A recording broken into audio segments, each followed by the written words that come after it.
Hello.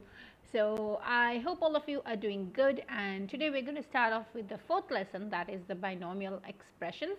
So this lesson is something which you must have been working from smaller classes itself. This In this lesson there is one major thing that I'm going to touch with, that is directed numbers, where a lot of children tend to go wrong with the pluses and the minuses, where when you multiply what happens, when you add what happens. There is a small confusion with regards to that, which we will be clearing before we move into the exercises itself. But to get started off with, let's look at the review exercise that we have. So in the review exercise, it's pretty simple. Basically, it's just about multiplying 2 times 3a. So 2 times 3 is 6, and the a, it remains as it is. So these are a few algebraic expressions that they've given. So before we move into the deeper things about binomial expressions, I would like to just start off with some things where we can talk about the pluses and the minuses itself. So I'm going to start off with when you're multiplying, what happens in directed numbers. So when you multiply a plus with a plus, your answer is always a plus itself. So that's something that we need to remember, that when you multiply or divide, it's actually the same thing. Plus times plus gives you the answer, a positive answer. So for example, if you had plus 5 multiplied by plus 3, the answer would be 5 times 3 is 15, and it's positive, so a positive 15. Likewise, if you had a negative, like negative multiplied by a negative, will also give you a positive always. That's like a rule, or something that is constant throughout. There's no changing, that if you multiply a negative value by another negative value, your answer would become a positive value. So for example, if you look at this part over here, in this one you have a negative 2 multiplied by a negative 2. So if you're opening this, it would be minus, so negative 2 times negative 2 would be a positive 4. So that's what I wanted to show you, when you're multiplying a negative by a negative, the answer is positive. And now let's say if the signs are different, if one is positive and the other one is negative, the answer would always be a negative. So 1 positive times 1 negative gives us the answer a negative always. There's no change to this. Likewise, if the negative comes first, negative times a positive is also negative. So looking at the same example that I did show you right now, if you had negative 2 times x, so now in this case the x is a positive because there's no sign in front of x, which means it's a positive, and to expand it we need to open the brackets. So basically, which means minus or negative 2 times an x would give me the answer a negative 2x. And when you look at the negative 2 multiplied by negative 2, like I told earlier, a negative times negative would give you a positive. So that gives you 2 times 2 is 4, so a positive 4. So your answer would be negative 2x plus 4 there. So this is when it comes to multiplying and dividing, it's the same rule, constant throughout, no changes. And when you're adding also, it's somewhat the same thing that you're going to do. If you're adding two signs, let's say for example you have both the positives, plus 3 plus 5, the answer would be a plus 8 there. That's something that we all know, just the additions that we do. And at the same time, if you're adding a negative 3 with a positive 5, now listen carefully, you're adding a negative 3, you're adding it, negative 3 plus a negative 5. In this case, what happens is both the signs are negative and you're adding them together. So in that case, your answer would be a negative 8, because 5 plus 3 is 8 and both of them are negatives. So negative and negative, when you add together, it's like you add and put the same sign. If both the signs are same, you add and put the same sign. That's like the main picture behind this.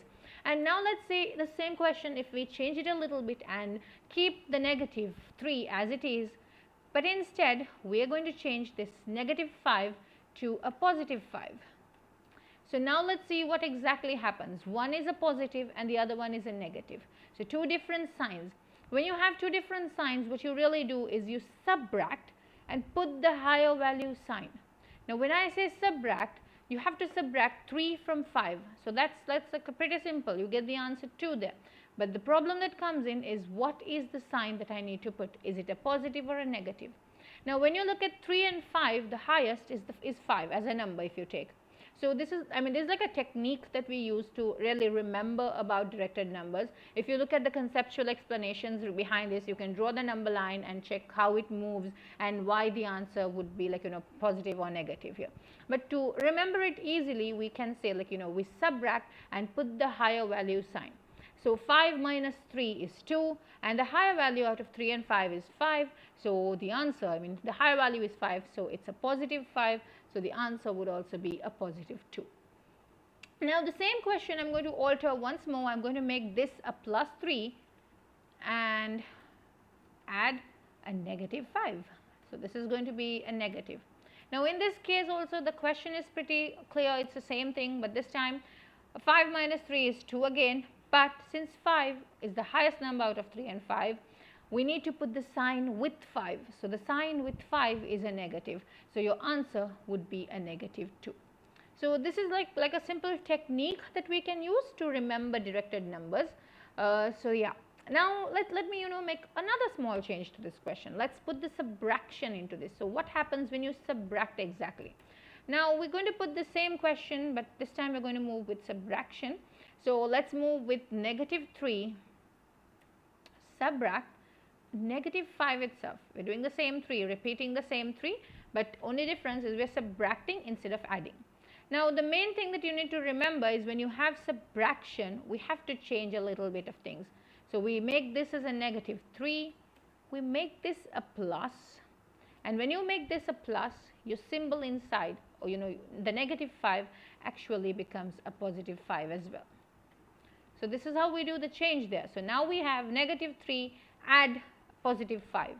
So once again we apply the previous ruling, two different signs, you subtract and put the higher value sign. So if you look at this, this is exactly the same thing as you say this one. So your answer would be once again a positive 2 itself.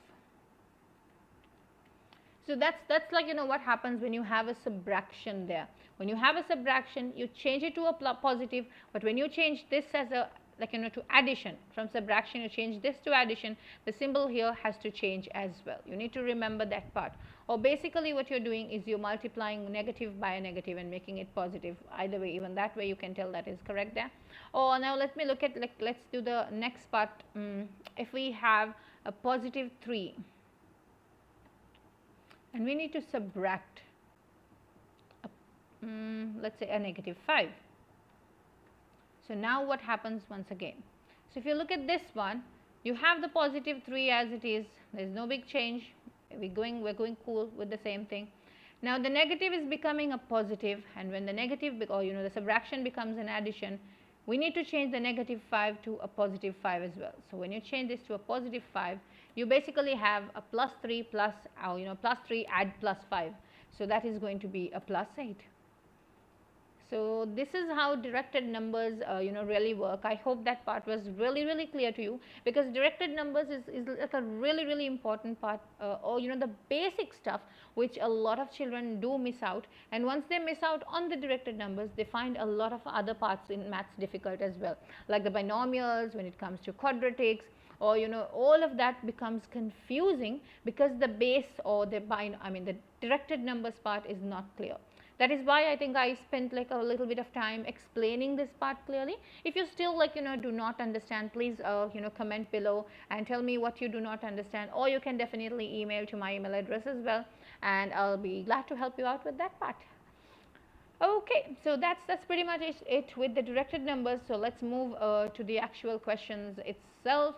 So looking at this part over here, we have basically covered directed numbers and how to solve this. So if you look at this part here, x plus 5 and x plus 8, that's about multiplying two brackets, or you can call it expanding in that case.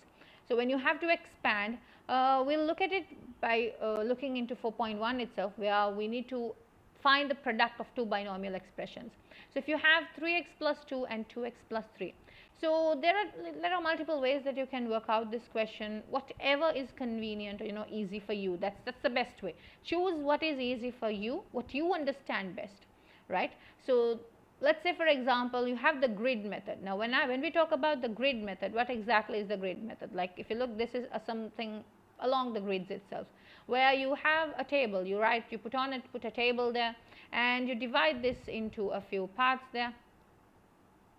So let me get the line tool. And as a first part, what you're going to write is one of the numbers here. Okay, so I'm going to write down the number 3x plus 2. So 3x goes into the first box here. So 3x plus 2 goes in here. And if you look at this part, we have 2x plus 3. So I'm going to write this as 2x and plus 3 once again. So this is what we're going to do, and now we're going to multiply this. So 3x multiplied by 2x. So another thing that you have to remember is, don't get confused with the multiplication. 3x times 2x is like multiplying 3 by 2 is 6, and x times x is x squared. So your answer would basically be 6x squared. So we put that as 6x. I'm going to put this to show that it's squared. So yeah, I think we will be moving a little bit. Yeah, right, 6x squared. And then we have the plus 2 times 2x. So 2 times 2 is 4. So that remains as plus 4x. And then moving to the next part itself, or let me use the pointer tool to make you have a better understanding. So 3x times 2x, we got the answer. Plus 2 times 2x, we got the answer. Now we move to 3x plus 3. So 3 times 3 is 9, and x remains. So the answer here would be 9x plus 9x. Let's not forget the pluses as well. So we have plus 9x there. And now we have a plus 2 multiplied by a plus 3, or positive 2 times the positive 3. So 2 times 3 is a 6 itself. So plus and plus multiplied gives us plus itself. So answer would be a plus 6. So now when you put these together, you have the equation 6x squared plus 4x plus 9x plus 6. So this is what you have. Now the next thing that you need to do is pick up the like terms. What are the like terms over here? Now the first term here has an x squared, but if you look at the second and the third, they have 4x and 9x, which are like terms there. And remember that both of them are positives. So when you have positives, and you need to add here. So you add and put the same sign. So you have the answer as 6x squared, 4x plus 9x. So 9 plus 4 would give you a 13 plus 13, or a positive 13x, and plus 6. So this would be your final answer there, 6x squared plus 13x plus 6. This is using the grid method. So I hope like the grid method was clear to you as well. So moving on to the other method that we can apply, that they've applied in this example itself. So if you look at the example, what they've done is they've broken down 3x and they've written that down first. So 3x is multiplied to 2x plus 5, the second bracket entirely written down. Then they've taken the next part, a negative 2, and that's also multiplied the entire bracket 2x plus 5. So you can write it that way, and also you'll get the same answer. We're doing the same thing, but we're just using different methods. We're doing the grid method or the normal method over here. So now when I'm going to open these brackets, 3x times 2x gives me 6x squared, and 3x times a positive 5. 3 times 5 is a 15, x remains as it is, so 15x. Now that part is done. Let's move to the next part, a negative 2 times a positive 2x. Negative multiplied by positive, like we said, is negative always. So 2 times 2 is 4, so it's a negative 4x. Negative 2 times positive 5, so we have a positive, negative multiplied by positive, so which gives you the answer negative. So 2 times 5 is a negative 10. So that's how we get that multiplying and expanding and opening the brackets there. Now we need to figure out what's the like term. We have two different signs. One is a positive 15x and negative 4x. So we need to subtract that and put the same sign, or put the higher value sign, sorry. So 15x minus 4x is 11x, and the higher value is for 15, and the sign there is a positive, so positive 11x. So 6x squared plus 11x and a negative 10 or minus 10 there. So that's how we work out this question. So moving on to a few more questions as well. Let's say, for example, you have let's look at this example 4. This is a pretty important part as well. We have 3x plus 2y, 3x minus 2y. So I'm sure you must have heard about this equations where we talk about a squared minus b squared is equal to a plus b, a minus b. Yeah, so that is the difference of two squares. Anyway, we will be looking into that in detail, I think, in the upcoming exercises as well. So for now, let's see what we can do to open this bracket. So 3x multiplied, so this is the 3x that they've written here, and this entire bracket comes in here. Next we write the 2y here, and this bracket comes once again. So 3x multiplied by 3x is 9x squared. 3x multiplied by a negative 2 plus times minus is minus. 3 times 2 is 6. X and y both have to be written. Over here, plus 2y plus 3x is plus. 2 times 3 is 6. 6xy. And then 2y multiplied by negative 2y. So plus into minus is minus. 2 times 2 is 4. 4y squared. Now if you look at this one, you have 1 minus and 1 negative and 1 positive, and the same values are given. So basically it's like having minus 6 and plus 6. So if you subtract this, you get the answer 0, in spite of, whether it's a positive or a negative. You don't have to put a sign there. You can just leave it as a 0. So likewise, in the same thing happens here. This just gets cancelled off and nothing remains. So that's why the final answer would be 9x squared minus 4y squared. Alright, so let's move to the fraction parts also, just to be more clear as to what we need to do and how we need to do these things. So we have a plus b in one bracket, and the other bracket has 1 over 3a, subtract or minus 1 over 4b. Now we need to multiply. We're going to write down a here, and the bracket 1 over 3a minus 1 over 4b over here, plus b comes here, and the second bracket once again written. Now we need to see, we are multiplying a times 1 over 3a. So 1 over 3 remains as it is, a into a, or a times a is a squared. And then 1 over 4 remains 1 over 4ab, negative. Here it's positive 1 over 3ab and negative 1 over 4b squared. So basically in this one, the like terms once again are these, but this time we need to add the fractions. We have minus 1 over 4 plus 1 over 3ab. So it's a little bit, a different question to actually tackle, because we have two different signs, one thing, and the other thing, we have a fraction with different denominators. So first thing first, we need to figure out how the denominators would become the same. So to get the denominators, we need to find the LCM of 4 and 3, which is 12. So when you talk about the LCM, 4 times 3 gives me 12. So this becomes 1 times 3. So now I have a negative 3 over 12. So this is my fraction, negative 3 over 12. And over here with the next part, what happens is I have 1 over 3. So 3 times 4, the denominator is 3. 3 times 4 gives me 12. So I multiply the numerator 1 by 4 as well. So that's plus 4 over 12. So here we go. Now we have two different signs. One is a negative 3 and the other one is a positive 4. Two different signs, you subtract and put the higher value sign. So when you subtract 4 and 3, you get the answer as 1, first thing there. You get the answer as 1, but now the problem, the denominator remains the same. It's 1 over 12 itself. But the problem that comes here is, what is the sign over here? So 3 and 4, the high value is 4. So when it comes to the sign for 4, it's plus. So the answer would be plus 1 over 12. So that's how you can get this answer, where you have 1 over 12 plus 1 over 12. But let's not forget, we need to put in the AB as well, because that's part of this answer. So it will be 1 over 12 AB, and the rest of it remains the same, 1 over 3A squared, negative 1 over 4B squared. That's just the same there. Alright, so with that we actually have completed exercise 4.1, where they have a few questions where you need to expand and simplify. Remember, it's not just about expanding, but it's also about simplifying. That's where you get the full answer. Do not leave the answers just over here, in this line here. You will not get the total marks, because even a mark is worth it, right? Just to get that A pass that we are all working towards, we definitely need that 1 mark as well. So let's remember to simplify the answers as well. Alright, so that's pretty much it in that part. We're moving to the next part, which is the 4.2 exercise, and here we have squares of binomial expressions. Now when we talk about squares, I think in chapter 2 we did speak about finding the square root, what are square numbers. So when we spoke about square numbers, we said 2 times 2 is 4, so 2 squared basically, or 3 squared is 3 times 3, which is 9. Now we are going to do the same thing. We're going to square, but this time we are going to square binomial expressions instead. So let's see how we can square binomial expressions. What's the easy way to work this out, and what's expanding way that we are going to learn as well. Now let's say we have x plus 2 squared.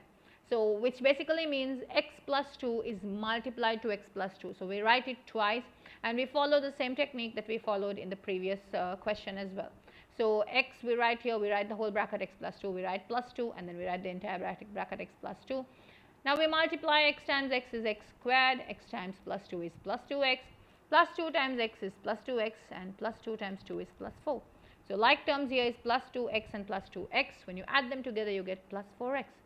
So x squared plus 4x plus 4. Now let's see what is the simple method. Now this is something that you can definitely follow, but there is a simpler way to get this answer as well, a shortcut method that we are going to learn. So x plus 2 squared. What I am going to do is, now we know that when you have to expand a binomial expression, especially when it comes to the squaring as well, you will have most probably like 3 terms there, right? So when you have 3 terms, you need to figure out what these 3 terms would be. So first thing first, you know that you have to square the first term. So you get the first term, which is x squared. Problem solved. You have 2, square the 2 squared, so you get the third term plus 4. So 2 of your terms are done. So now the problem is, how do you get the middle term here? How do you get plus 4x? So for that, what you need to do is you need to multiply these 2. You need to multiply the x, the first term, by the second term, that is plus 2, and that gives you the answer plus 2. And this plus 2 you are going to multiply by 2 again, whatever the number. Let's say you got plus 5, you multiply plus 5 by 2. So anything that you get, you are going to multiply by 2.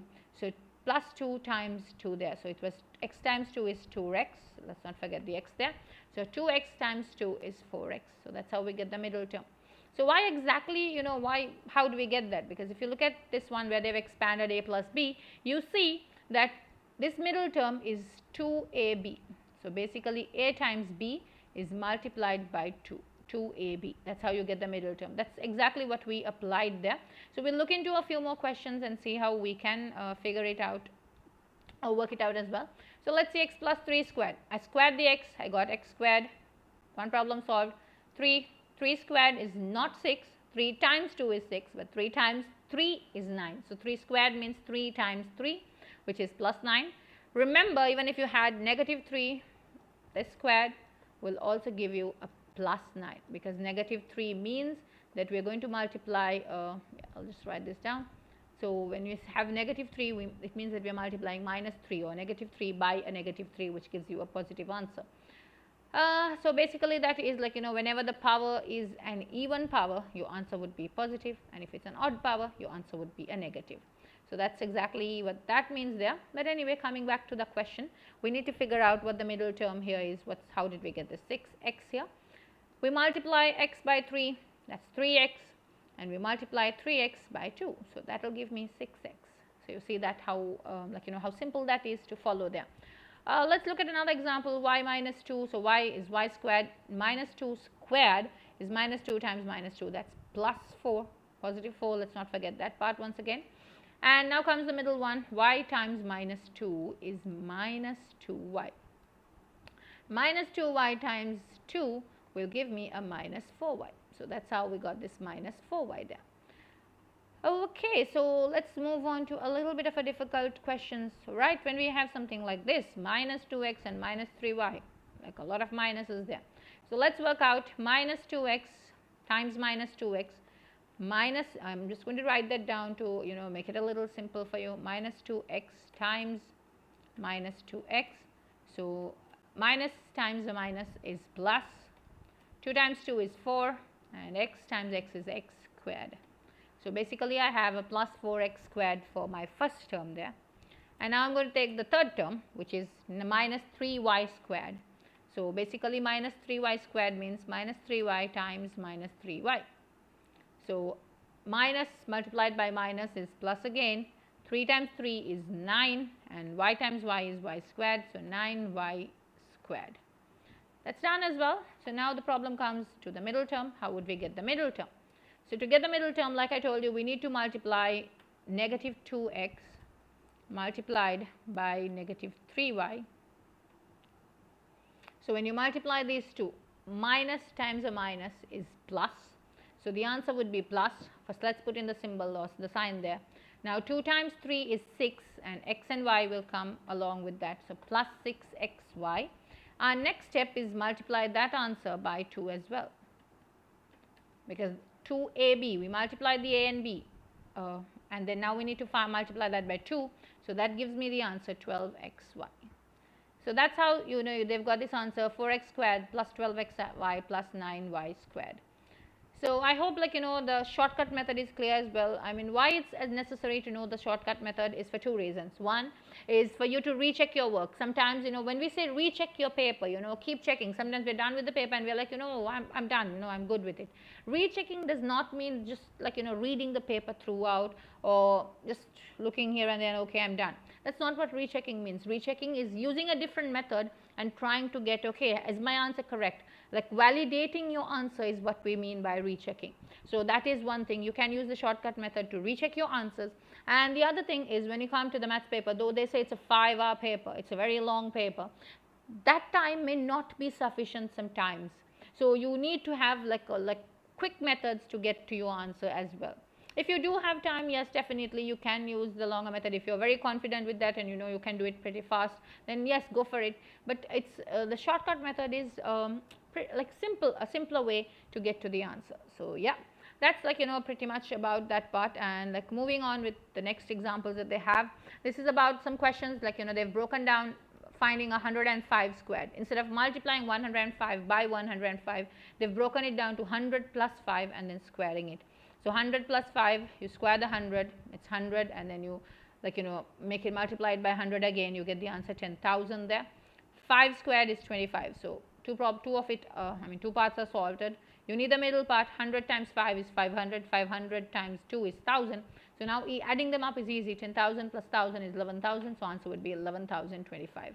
So that, this type of methods can be used. Over here, it's easier to use 100 minus 1 rather than using 90 plus 9, because 90 plus 9 may confuse you further. So because it's not easy to find 90 squared, right? So that's why it's best to use easy terms, the multiples of 10, they're easy to multiply, and sometimes even the multiples of 5, they're easy to get the answer. So you have to use those to get to this answer there. And with that, we have exercise 4.2. So yeah, we are done with the chapter itself. So that's all from me for today. So if you do have any questions with regards to this, if you did not understand anything, please drop an email or comment below so that I can get back to you with it. And thank you very much for joining in, and have a nice day. And don't forget to like, share and subscribe. Thank you.